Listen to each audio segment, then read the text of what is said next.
And now here, this is nice as well. This is where I'm going, by the way. The stairs, not the fortress. With the nice little clouds down below. Quite nice. In summer, or if it's good weather, essentially, and agreeable temperatures. So for most of the people below, above 10 degrees, you have to queue here. Now this makes trustworthy sounds. Very good. It's not as if I could be heard when I fall.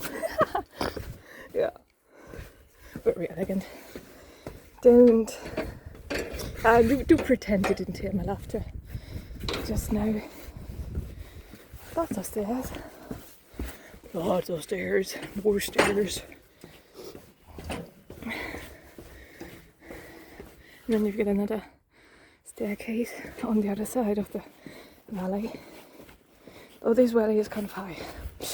And in summer, when you go down here, there's a lot of people waiting down here and up above. So, wow, what's in the world? I think it's missing a few screws.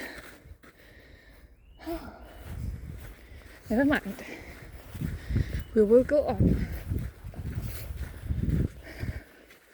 This staircase there, I once found a mushroom right below when I was here with my friend. And you can pick mushrooms here because it's not part of the national park. Very nice memories. And then up above, on the other end of the staircase, I found another mushroom. It was a whole success.